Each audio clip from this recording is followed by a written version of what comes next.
as we talked about what's going on here as far as the world of sports is concerned. Here's Mike, and he is with us in Orange County, California. Mike, good afternoon. How are you, pal? What do you have for me? Let me hear. Michael?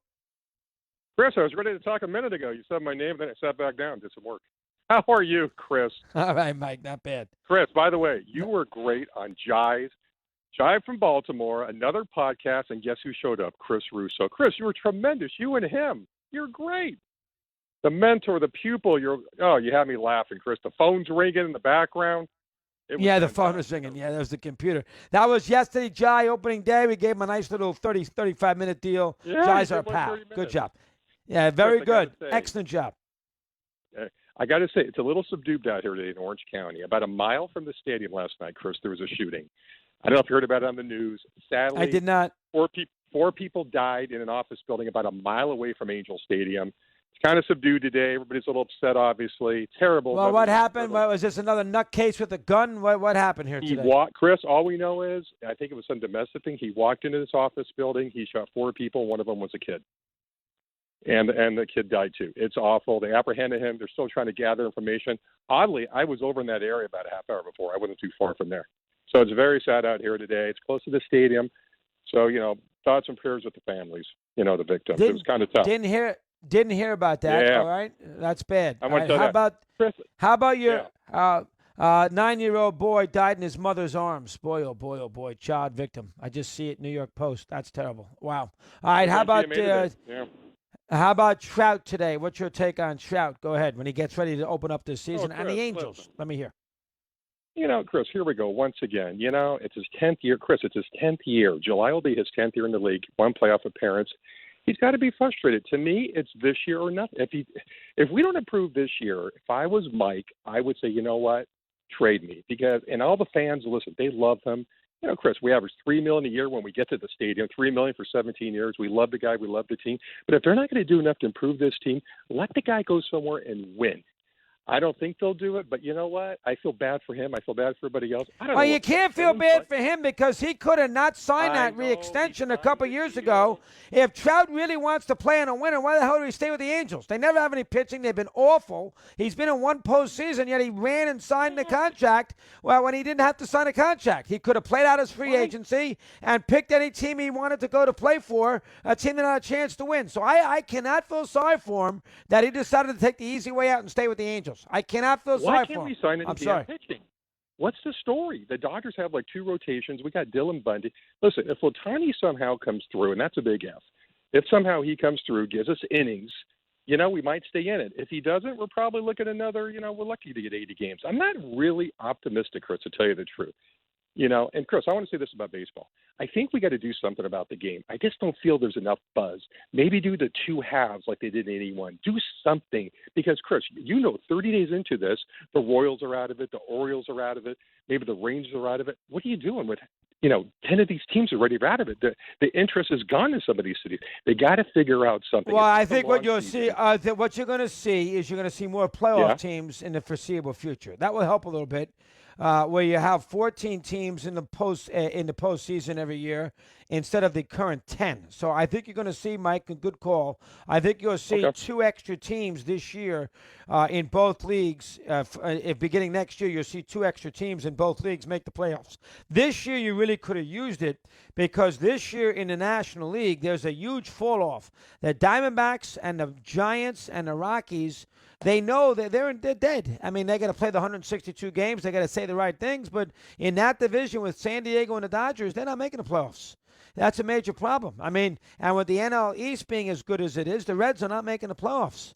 So if they had the extra couple teams, there'd be more of an incentive for these clubs to go out there and try to be good and make the postseason. So you'll see a little improvement. Now, a lot of the purists won't like it because that puts 14 out of 30 teams in the postseason, which will bother people. They think that's too many teams. And I get the idea that is, it's 47% of your season is in the playoff teams are in the postseason, and you play 6 months. So to play 6 months to eliminate, barely 50% of your teams is a little stupid.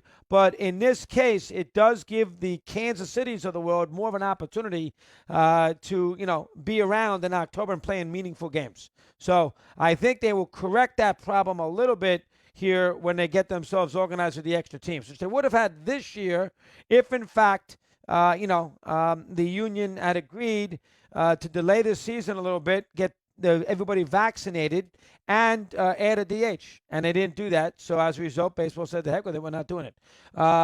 Yeah, I see the shooting right now, and I see the person who did the shooting. Terrible. Michael in Cranford, and he's with us here, New Jersey, and he's on Mad Dog Unleashed. Mike, good afternoon. How are you today, pal? What do you have? Michael.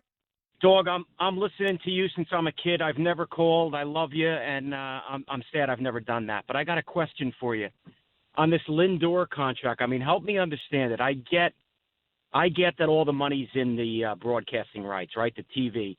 I mean, everything I've read is that the Yankees lost $200 million last year. Am I around that number with the stadium being closed and everything? Yeah, I think listen, people are going to shake their heads on that, the union side, but they probably lost somewhere between 150 and $200 million.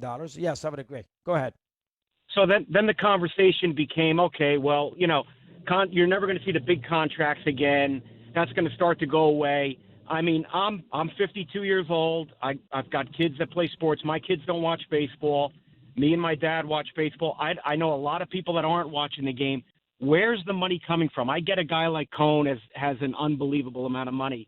But when this guy's trying to set the standard for the union or for the guys behind him, how many teams can afford this number? What am I missing when you've got a year that's complete? The one thing you got to keep an eye on there, Michael, is the idea that these teams, they are very expensive to buy right now. They have appreciated greatly. So the owners of these teams who bought the team for a certain price, say 15, 20 years ago, they're going to make a ton of money if they sell the team now.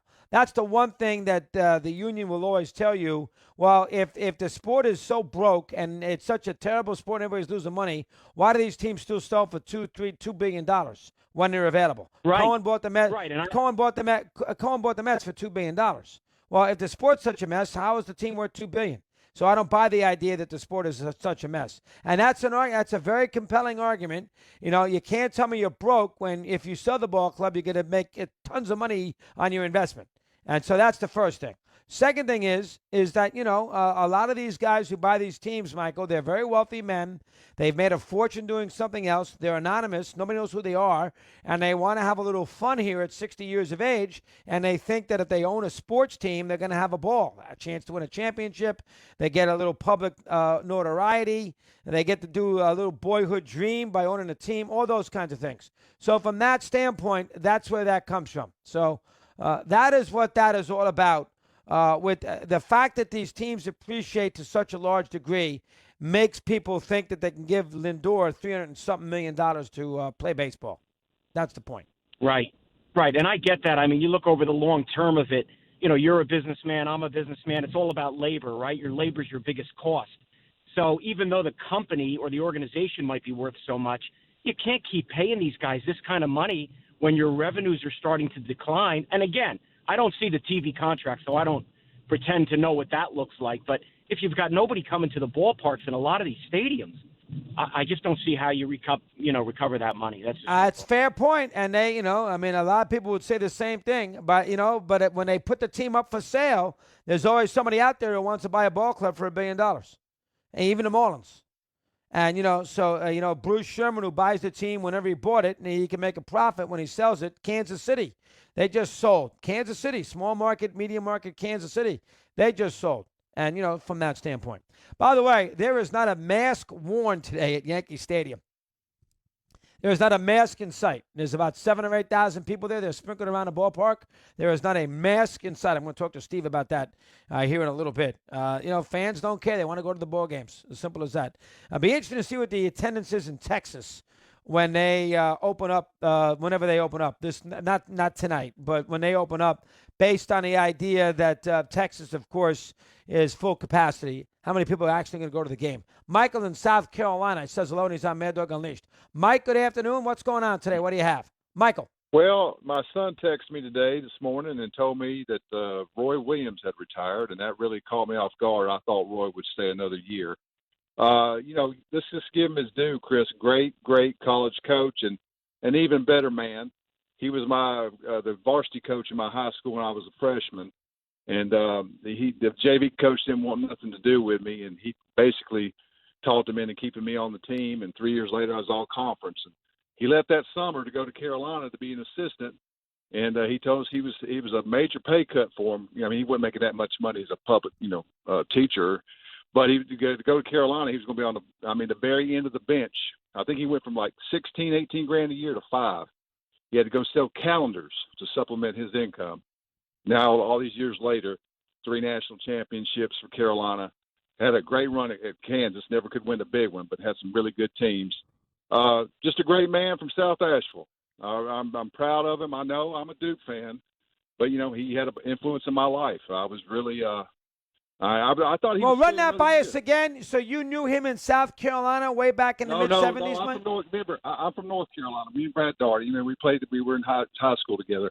I went to Charles Dillon High School in Swannanoa, North Carolina. Roy was the head basketball coach there. You know what? He didn't have a very good record as a head basketball coach. One year he went 1-19. And my freshman year was his last year there. And I wasn't that good, Chris. I mean, JV coach had nothing for me. But I had some decent height. And Roy, he basically talked him into keeping me. And I appreciate that because I got cut in the 8th grade. If I'd have got cut in the 9th grade, Chris, I probably would have quit. And, boy, he was intense. One time, he was the freshman PE coach, and I wore a Duke shirt in there one time. And he told me, my nickname was Zeus. He said, Zeus, come here. He said, if I ever see you with that shirt on again, I'm going to run you till your tongue hits this gym floor. And you know what I told him, Chris? I said, yes, sir, Coach Williams. He's a little fella, but he was intense and a great guy. I had talked to him since 92. I was down at Daytona with Brad one time, and him and Brad were talking. And he was still at Kansas. I tell you, when he was at Kansas, I always pulled for him. And, of course, who did my Blue Devils get their first national championship against was him at Kansas. But just a great man. I mean, he had a rough childhood coming up in South Asheville. And, he was kind of poor. And I think that's why he kind of liked me because they all helped me get in the group home out there in Swannanoa, Presbyterian Home for Children. And just a great guy. I mean, we're trying to do. Go ahead. I told all the Finish Tar up. Heel fans, I said he's going to win more national championships than Dean Smith. And they're like, oh, you can't say that. You don't know that. And damn if he didn't. He got 3 of them.